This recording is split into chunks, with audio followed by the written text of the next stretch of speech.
We've drawn lots prior to our candidates coming out here, and that's determined a speaker order, and people are sat in the order that they will speak in. What we're going to do, first of all, is to take the questions that have been pre-submitted. So just for the candidates, over the course of the conference, we've been encouraging people to go to the Labour Party stand, submit questions, and to be fair, we've had a great number of questions, really some fantastic questions. But there were a number of questions that kind of fitted into the same category, around housing, around devolution, around funding, etc. And what we've done there is just to take out the fullest question in that mix. So I'm going to take the questions now that have been submitted, and the first question is from Councillor Alice Perry from Islington. Alice, make yourself known, and we'll get a microphone to you. Hello, good morning. Councillor Alice Perry from Islington and also on Labour's NEC. As Labour MPs in Parliament, what personal responsibility do you take for Labour's election defeat and what lessons have you learned from it? Okay, Yvette. Thanks, Alice. I think that all of us share responsibility for us having lost when we so badly wanted to win. We've lost 200 councillors across the country, and yet all of you worked so hard pounding the streets. We had so many fantastic candidates as well. I think we were too narrow as a party.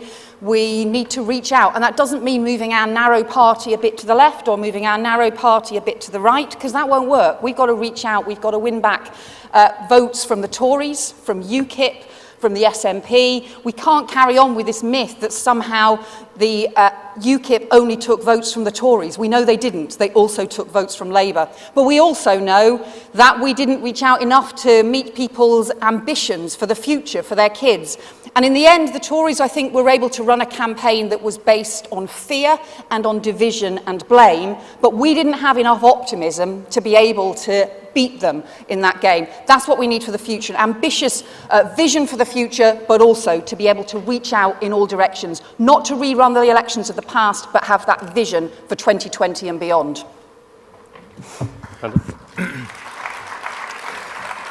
Alice, of course, we all accept our responsibility. It was a devastating defeat, and we were all there. And, I wasn't one of those who was wise after the event.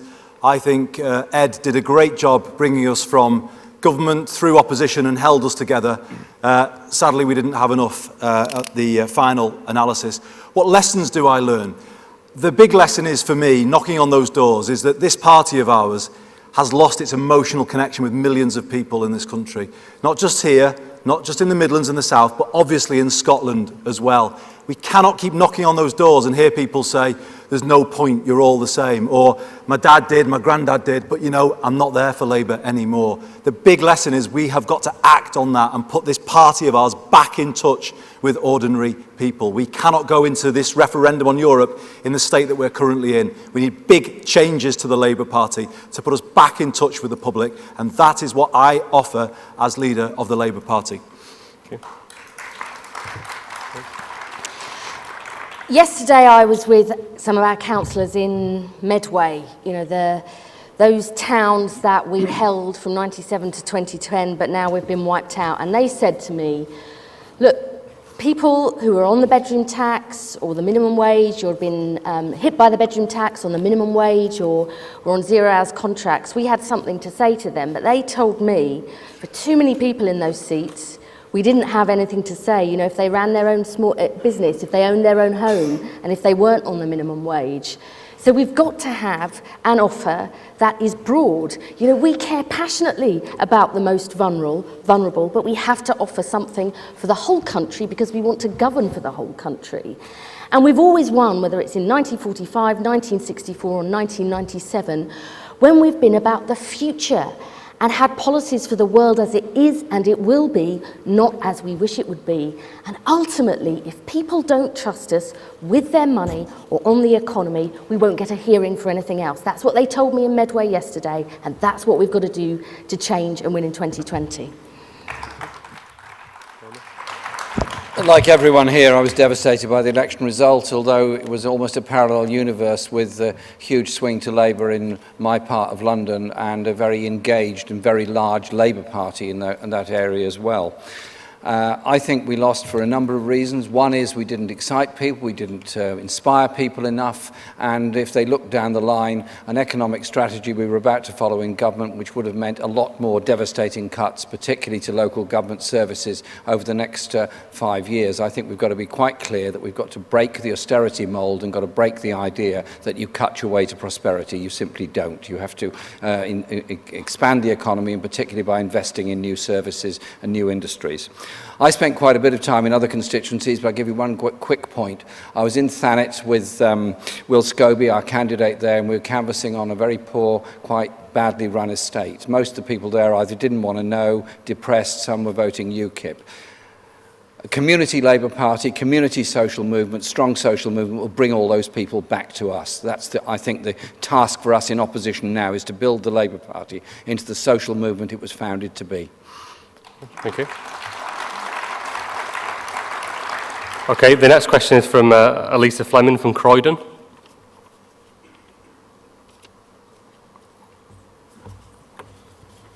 Hello, I'm Councillor Lisa Fleming, Croydon Council, London's Regeneration Borough. So, after the Scottish referendum, what's England's answer to devolution? Andy? Thank you. My answer to devolution in England is to push power down as far as we can, down to the very local level, so that councils can then push power down into your communities. That means a new role for local government and for councils. I talk about the Westminster-centric world that we have. For decades, it has distrusted local government, and in my Labour Party, that will not continue. We can't keep hollowing out local democracy and stripping councils of their power and their responsibility. So I am saying I will ask councils to commission with a single budget at local level. I will give more freedoms to our councils to borrow, to build houses, for instance. And I want councils to have more powers to make changes in their local communities, on the high street, but also in terms of dealing with problem properties. I want a new vision for councils in England so that they can respond properly to the concerns that local people raise. We have an unbalanced politics in this country. We have had it for decades. A Westminster-centric model, and we see the arrogance of it now, where they're trying to do devolution with a gun to people's heads, saying, accept this model or nothing else. That is not good enough. We get power right down to the local level, and that is what I'm offering, a new vision for local government in England. Okay. Liz? I think we've had some announcements today about English votes for English laws. I actually think it's time that Labour stop swimming against the tide here and back the idea that English voters should have the right to determine issues that solely affect England. We're seeing much more devolution over this Parliament to Scotland, Wales and Northern Ireland, and we need to have a strong voice for England too. But the Tories are completely deluded if they think that kind of internal fix within Parliament or some sort of English Parliament is going to tackle the fact that people are so fed up with politics and the way that they're governed. We need a radical devolution of powers out of Whitehall, down to our cities, towns and counties, and down to our communities too, because you know best what's going to work to get the skills people need for the jobs of the future and to have decent public services. We're too centralised as a country, and to be honest, we're too centralised and controlling as a party. That's got to change if we're going to renew our politics and build a Britain that's fit for the future. Thank you. Thank you. Jeremy? We have a very strange scrambled egg of a constitutional arrangement in the UK with vastly differing powers between Scotland, Wales, Northern Ireland and English regions, London and other places. I think we need now in opposition to set up a constitutional convention in which we bring in a very large number of people so we work out how we develop devolution in England, how we develop regional government in England, how we give powers and sufficient funding to local authorities to be the innovative democratic hub that they were designed to be and always could be. So we need to also take back some of the powers that have been removed to central government by local government. For example, the permitted development rights. For example, the right to borrow in order to build housing. For example, the right to, and ability to fund and innovate in social services and so many other areas. Be proud of democracy, be proud of devolution, and be proud of what local government can achieve if the shackles were removed from it and the underfunding was taken away. Thank you. Yvette? I think we need a radical devolution plan. We had a plan in the general election which covered transport and adult skills and regeneration, the work programme. We've got to go much further than that. What about local energy plans? What about 14 to 19-year-old skills? What about challenging this idea that somehow the government is centralising education just at the time that they're localising everything else? Why is Manchester not able to do that? I think that we shouldn't have been against the principle of Greater Manchester doing health, because one of the important ways that we can link health and social care, so many different areas that we can do far more in terms of devolution, and we, the Labour Party, should be leading that debate, just as we did in the late 90s when we first took power, and then somehow we lost momentum. We should seize that momentum again. Let's go further, but let's make sure this is about towns, not just cities. Let's also make sure that this is not about a central model which says you've got to have a mayor and somehow you're allowed to be devolved the powers, but you can't have a devolved decision about whether or not you have a mayor. That's not on. This should be proper devolution, and this should be power to the many, not the few. It's always been a Labour principle. Thank you very much. Okay, the next question is from Councillor Stephen Ackers-Belcher from Hartlepool Borough Council.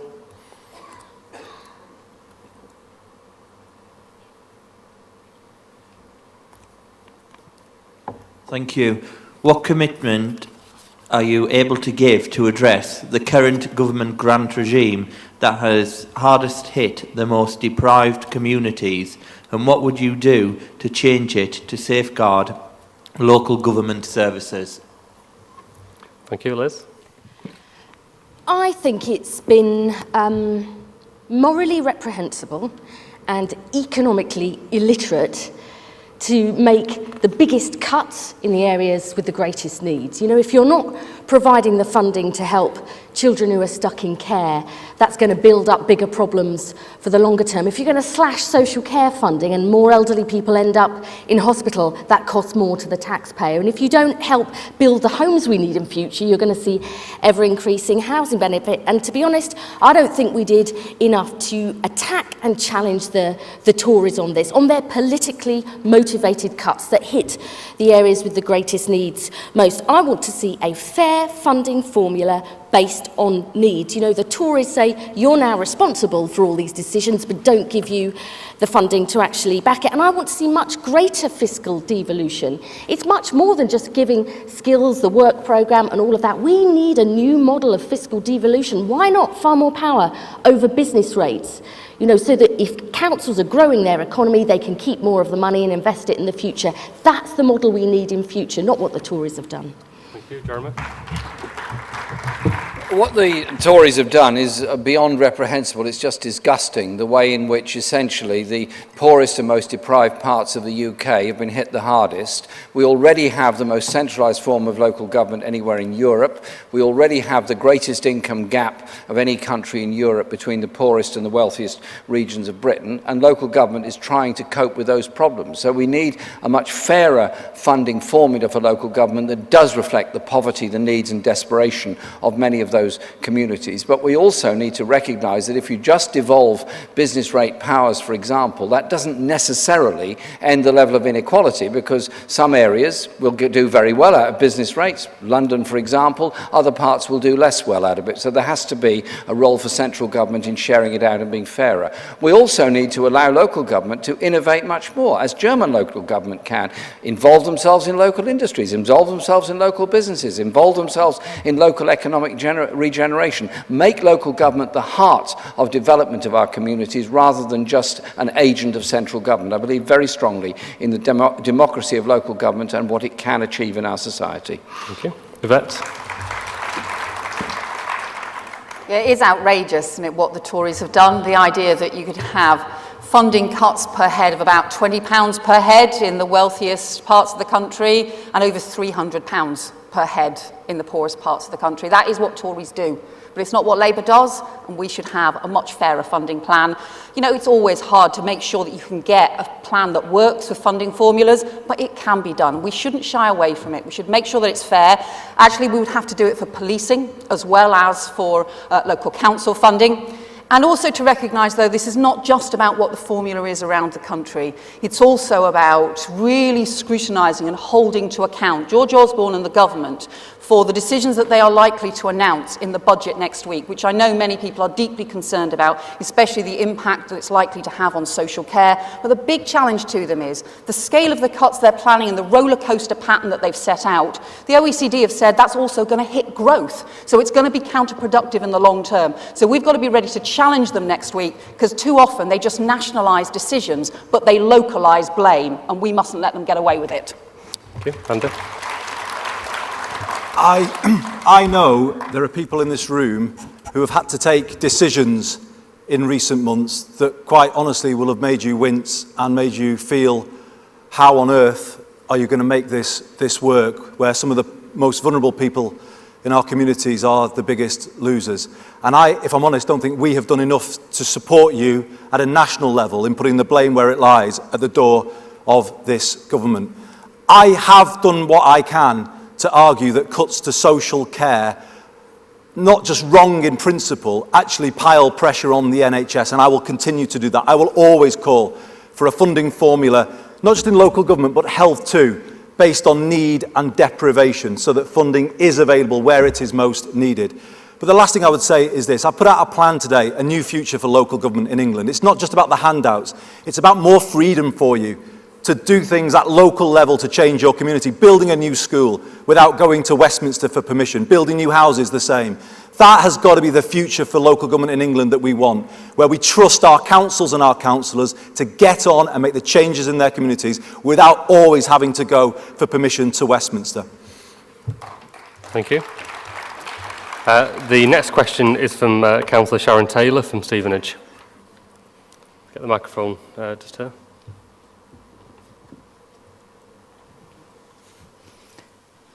Thank you. Sharon Taylor, recently parliamentary candidate for Stevenage, but very proud to still be the leader of the only Labour council in Hertfordshire. My question reflects some of the things I heard on the doorstep. How do we develop a credible Labour vision for the economy? Thank you. Jeremy? I think there's two essential parts to that. One is that we challenge the whole narrative of austerity, of a crisis created by banking and paid for by the poorest people in the country and the poorest people all across Europe. Secondly, we try to develop and grow our economy rather than shrink it. And that means investment. It means investment in productive industries. It means freeing up the innovative skills of a lot of young people who are often denied that. And it means also developing the green economy and the high-tech economy that we can develop in this country. Also investing in infrastructure, because infrastructure is obviously key to what goes on into industrial development in the future. And therefore, we reverse the cuts in rail investment that have just been announced this week by the government, and we also actively promote the building of social housing, because that is the key out of the housing crisis, and in return creates jobs, and in return has an industrial spin-off. So in short, we reject the austerity agenda, we invest in the economy, we invest in growth, we invest in people. Thank you. Yvette? We've got to have a plan for growth, to be part of the new economy of the future.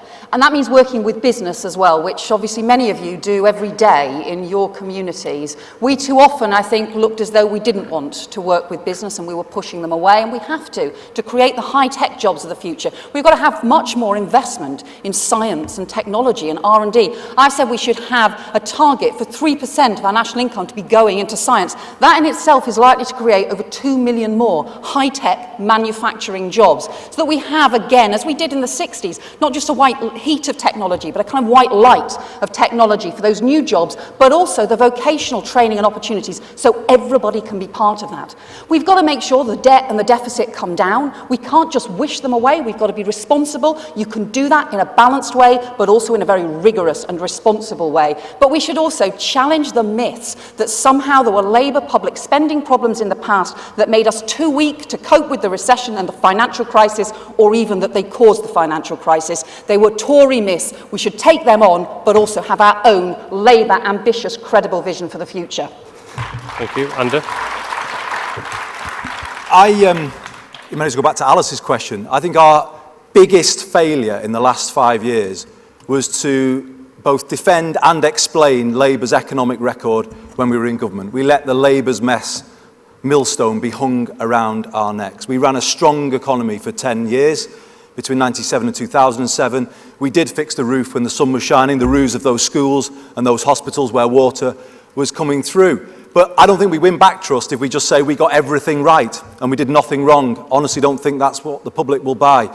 We have to admit where we got things wrong. We did let the deficit get too high, and then we weren't in a strong enough position when the crash came. And you've got to face up to that if you want to win back people's trust. How then we build a plan that can bring people back together? It's got to be a Labour plan. Let's not buy the Osborne plan of reducing the deficit from spending cuts, because it won't feel like progress to the public to have brought the deficit down if we've destroyed the fabric of our communities in the process. Let's have a Labour plan based on growth, based on quality jobs, based on productivity, based on the new economy. Let's have a Labour plan to bring down the deficit, and that will be the way to win back the trust of the people of this country. Thank you. Liz?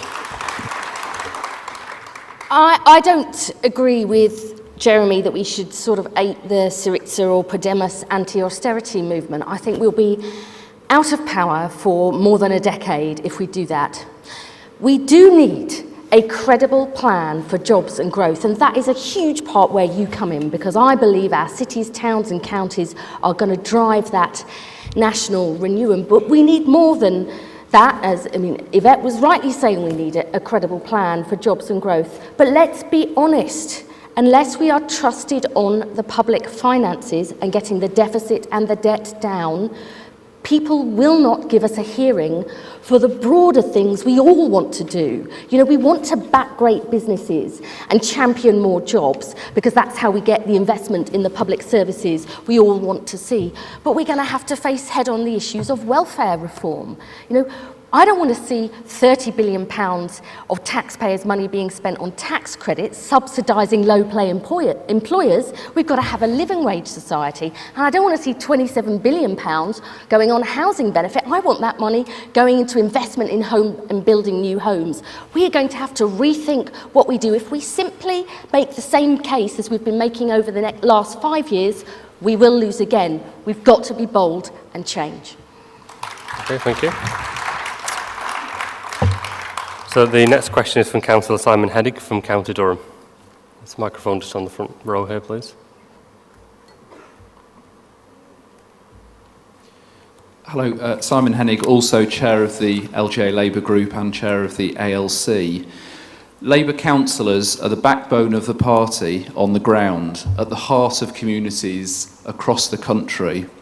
What specific proposals do you have to improve the representation of councillors within the Labour Party?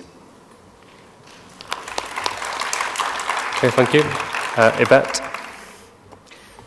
Yeah, councillors are not just the backbone of the party, but also doing all of the work in constituencies every day of the week that connects us nationally between general elections, and are taking some of the tougher decisions as well. And Fred, you're also contributing a huge amount to the finances of the Labour Party as well.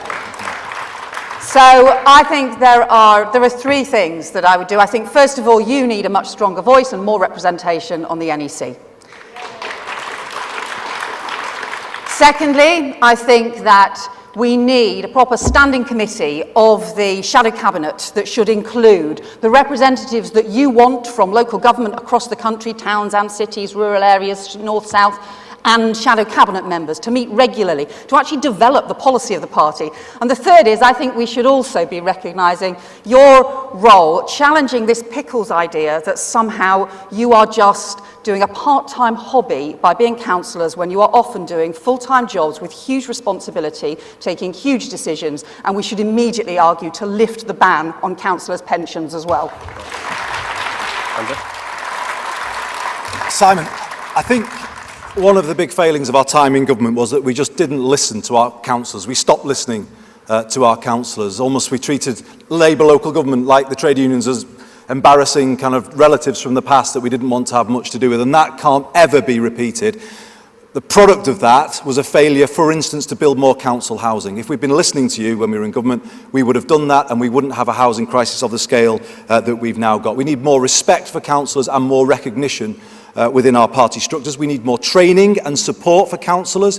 We elect people and then just expect them to be able to get on with the job and do all of the things we would want them to do. They need more support from the party centrally. There needs to be more accountability and transparency about how the levy that is collected off councillors is spent if we're to build that trust. And I agree with Yvette, we need a position guaranteed on the NEC, permanent attendance at shadow cabinet, leads working with the front bench policy teams to make sure we don't get into a position where we have a disconnect between the Labour front bench and our local government colleagues.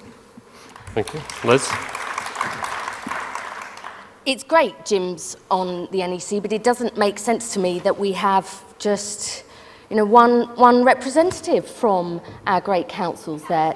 Two, sorry. But, it doesn't make sense to me that we have so few people on the NEC or not regularly coming to Shadow Cabinet. But far more importantly than that, how can our education team, our health and social care team, our housing ministers, our early years development, jobs growth, the biz team, the treasury team, none of us can develop anything like the policy agenda we need without your input. I know during the last 5 years, whenever there was a tough question about how could you do things differently when there's less money around, I pointed at what you were doing. I also want to see far more control over how local campaigns are being run, pushed out from the centre and downwards. Lots of us, struggled with some of the central messages that weren't going to work locally. And I just want to say one final thing. It's not just where Labour is in government locally. All of our Labour leaders and councillors where we're in opposition, like in the Medway, we've got to start working with you straight away if we're going to have a hope in hell of winning again in 2020. Thank you. Jeremy? Well, councillors are obviously absolutely part of the community and the public face of the Labour Party in most parts of the country, just as much as MPs are. Harriet made that point in her opening remark, and therefore, of course, there should be enhanced direct representation on the National Executive, but there also has to be a role for local government now in working out what we want in the long-term future. Is local government to be continuously denied sufficient funding in order to develop social housing, or forced to end up getting into bed with a lot of property developers, which often does not deliver very much social housing at all at the end of it? We also need them to be part of a constitutional convention that will bring about a greater, permanent, enhanced powers and role for local government within our society. So it's a question of the party also recognising the role that local government plays. Councils play a part in everybody's life every day of their life, every day of the year. We need to ensure that the party also understands that and focuses on the way in which local government can deliver a lot of decency within our society, which is currently denied by underfunding. Okay, thank you. We have time now for a final question before we're going to ask the candidates to take to the lectern and effectively make their pitch to the audience. So I'm going to take Councillor Sam Dixon from Cheshire Western Chester Council. Thank you very much. Sam Dixon from Cheshire West, now a Labour council, I'm pleased to say. The integration of health and social care is one of the major future challenges for our country. What do you believe is the role for local government, and what are the implications for the devolution agenda? Thank you, Sam. Andy? Sam, I think integration of the NHS and social care has to be led at the very local level. That is why, in the last Parliament, I developed a proposal for the full integration of the budget, a single budget at local level, where local government was in the lead on commissioning with a single budget for children and adults. I didn't oppose the Osborne plan, actually, but it left many questions unanswered as far as I was concerned. And it wasn't, you can't lead, in my view, integration from a regional or sub-regional level. For me, that is the only way to go, getting those powers right down so that we can remodel services around the individual. We cannot carry on with a situation where we have social care in this country, malnourished, minimum wage, dishing out care in these 15-minute visits. We have to change that, and the only way to change it is a national health and care service full integration of those services, starting in the home, one point of contact for the public, local government in the lead on commissioning. That is the radical vision I put forward in the last Parliament. It's the radical vision I stand by now, and I'll be unveiling detailed plans later in this campaign for it. Thank you. Liz? We can't keep looking at the NHS and social care separately. It won't work. It's not right now, and it won't be right for the future when we are an ageing population. And we need to do far more to keep people fit and healthy and living independently at home. So we need a fully joined up service. But my view is different from Andy's in that I think you should decide how best to make that work locally. There will be different solutions in different parts of the country. I don't think that's for us to determine. It should be down to you. And I just want to say that actually one of the best days of my life since being the Shadow Care Minister actually was with Jeremy when we were at Islington Council, where our great council there had decided to pay its care workers the living wage, including for travel times, and also have a single point of contact so that people didn't have to battle all the different parts of the system. You know best what's worked in Islington. It will be different in different parts of the country. We set the direction, and you did say how it happens, and I know you'll make a difference if you're given that freedom to do it yourselves. Thank you. Jeremy? I'm allowed to congratulate Islington Council. Fantastic work. Is that agreed? Thank you very much. Yes, okay. Yes, there is an adult social care crisis in Britain. Oh, and Southwark. How many more? Yes, and all the others. Okay. There is an adult social care crisis at the moment in Britain. And there is also a problem now of increasing crisis in the acute services in the hospitals, as dependent elderly are often unable to find anywhere to go to because local governments simply cannot cope with the move on from hospital care to community care. And so if we are to devolve services to a combination of localised NHS and localised local services, particularly in adult social care, the funding must follow. There must be sufficient follow through on the money in order to achieve that. Give you an example. The Independent Living Fund has been devolved to local government with no ring fencing of it. I suspect there's going to be enormous problems in the future, and the whole direction of travel that we took as a party of supporting the principles of independent living will probably be damaged, if not destroyed, by the end of this period of Tory government. So let's make sure the money follows the services, and that should be the watchword and the guarantee of it. Thank you very much. Thank you, Jeremy. Yvette? We do need to integrate health and social care. We all know that if social care gets hit, in the end it's the NHS that picks up the bill, and we get bad care and support for people, as well as having a crisis in A&E.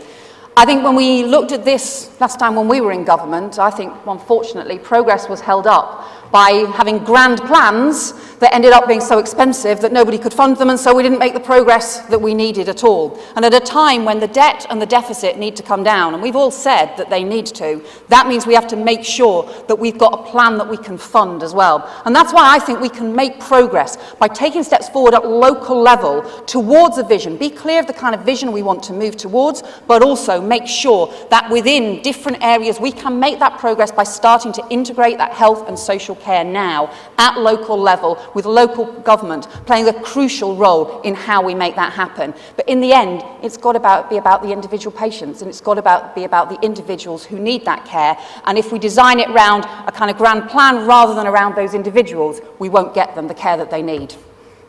Thank you, Yvette. Okay, so we're now going to take the statements from the candidates. Each candidate has been given 2 minutes to make their pitch, and we're going to take them in the order they're seated on the top table. So, Yvette, you're first.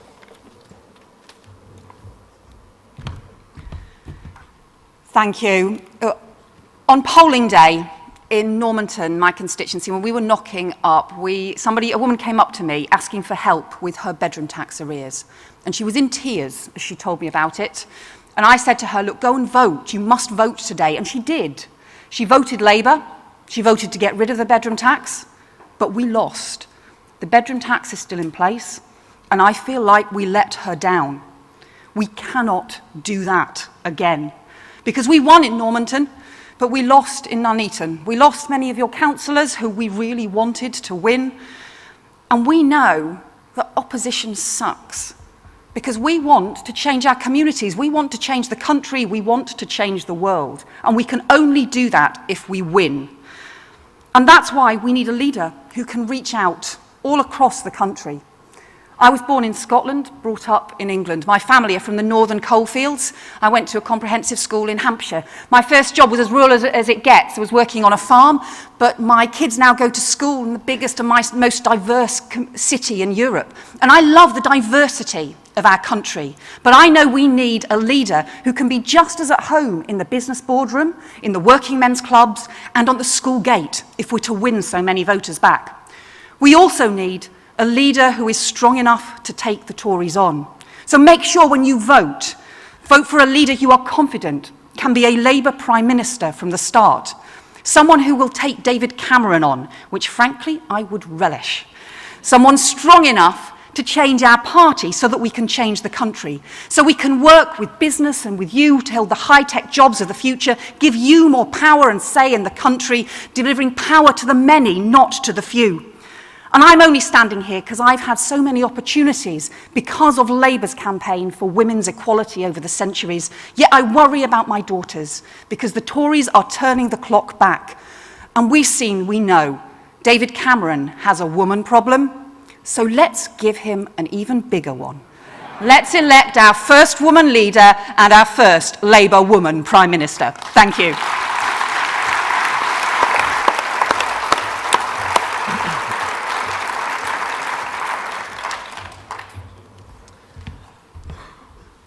I am not running a campaign just to win this contest. I am running a campaign to win for you, to win for Labour in 2020, because I'm sick of losing, and I bet you are too.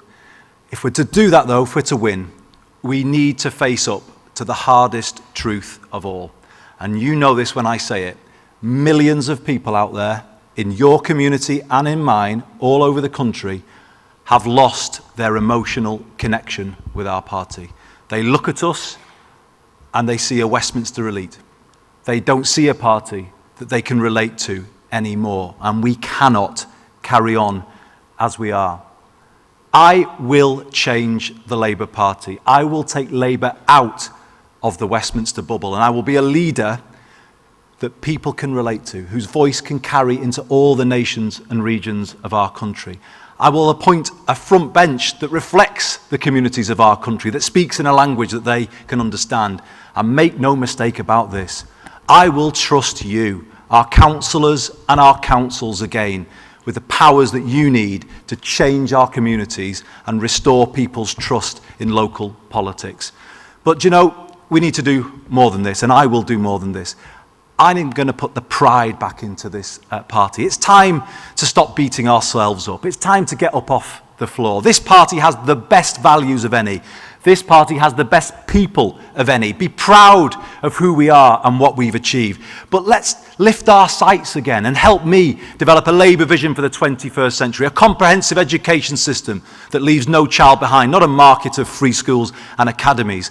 A secure home for everyone and reviving the dream of home ownership that's died for millions. A national health and care service that supports people with dementia and autism as well as it treats cancer. That is a Labour vision. That's a big vision for the 21st century. A party that helps everyone get on in life. You've seen the polls. I am the person that can get us back in touch with the public. I don't want to give Cameron and the Tories a problem. I want to beat them. I will make us win again.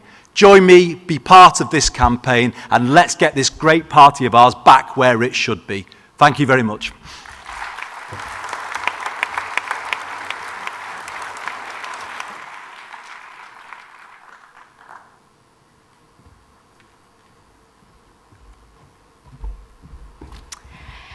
The painful truth is we lost the election because we lost touch with too much of the country. People didn't trust us on the economy or with their taxes, and we didn't offer a positive alternative of a better life that everyone could feel part of. There's now only 24 seats with a Tory majority of less than 3,000, and we've got to win back 94 to form the next government. Now, the scale of this challenge means this isn't the time to stick with what's comfortable and familiar or go for one more heave.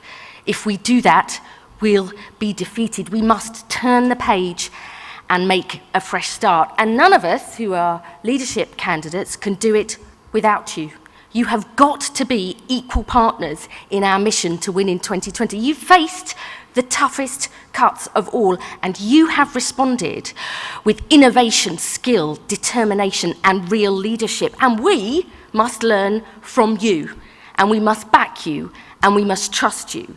And as leader, my mission will be to win power in order to give it away, to get it out to our cities, towns and counties, and down to communities and families too, because that's the only way we'll create a stronger economy and a fairer society where everyone succeeds. You know, I'm in politics because I believe your chance of fulfilling your potential should never depend on where you're born, what your parents did, or the colour of your skin. And we are passionate about tackling injustice, but we won't help people simply by railing against the strong. We have to offer people a chance and not a grievance. Make no mistake, we are at a crucial point in our history. And we've got to show we're capable of change or be out of power for decades. You know Labour must be well led because you lose your seats and the people you represent suffer when we fail. I won't always say what's comfortable for our party, but I will say what I believe is right. And as yesterday's survey of Conservative councillors shows, I will be the leader the Tories fear. Together, we can change our party, win in 2020 and change the country, but only if we change. If there's no change, we've got no chance, and we mustn't let our people down again. Thank you.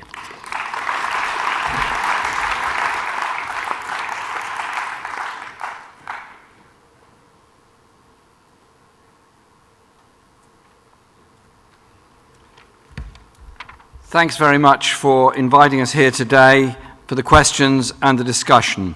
Local government is obviously absolutely key to everyone's life in this country, and I think we have to recognise the role has to be enhanced, the respect for it has to be enhanced, and central government support for local government has to be dramatically improved. 40,000 people have joined the Labour Party since May the 7th. They haven't joined with no reason. They've joined because they're angry at the election result, they're angry at the defeat, and they're angry about the prospects of 5 years of cuts, starting with £12 billion benefit cuts, going on to whatever horrors the budget has for us next week. I was first elected as a local councillor in 1974 in Harrogate.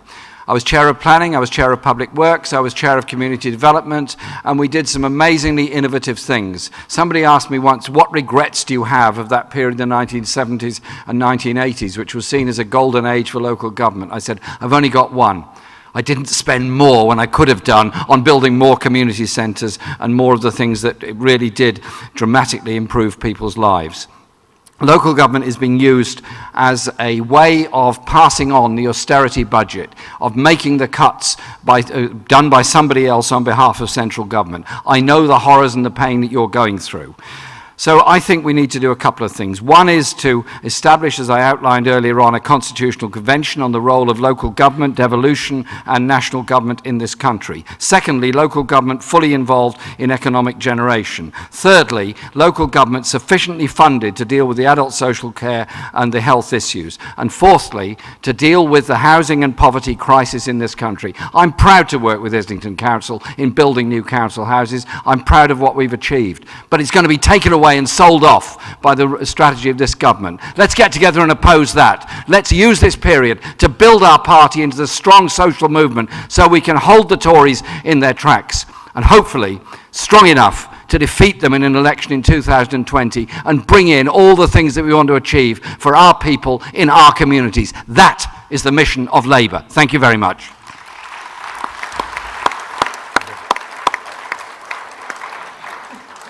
Before I make a final announcement, can we just show our appreciation for all candidates? Well done, Liz. Well done, Gordon.